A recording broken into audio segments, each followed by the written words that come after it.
Не е претенциозно ако кажам дека ние презедовме на мисионерска улога да направиме еден опит да ја спасуваме оваа држава. Бидејќи сценарието е мрачно и крајот некаде и сега пак ќе кажам 2002 година. Затоа без разлика не сме свесни, има многу притисоци кон граѓаните, свесни сме со какви се методи се служи власта.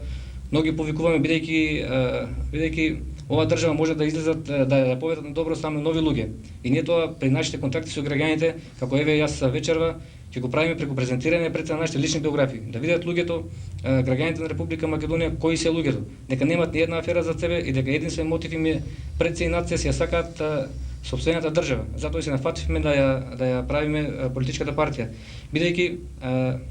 бидејќи овие актуелни политички репрезенти кои што се едноставно се менуваат овие 10 години го истрошија сиот свој кредибилитет.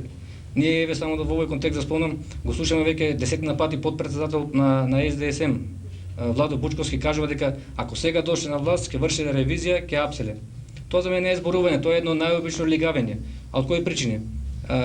СДСМ не може да го спроведе тоа бидејќи ако прави некој список за ревизија за апсење, да кажеме од 30 на луѓе, ќе видите дека од тие 30 луѓе 15 се членови на СДСМ. Фактички треба сами меѓу себе да се апсат. Во оваа влада Лјупчо Ѓоргиевски, Бранко Црвенковски кажаа што знаат.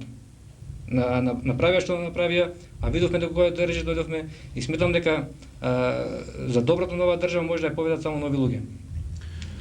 Почитувани гледачи, наши вечерашни гости беа господинот Зоран Бојковски, координатор на партијата Народно движење за Македонија за регионот на општините Кавадарци, Неготино, Росман, Демиркапи и Конопиште и председателот на Централното собрание на партијата Народно движење за Македонија и носител на листа за изборната единица 4, господинот Јанко Бачев.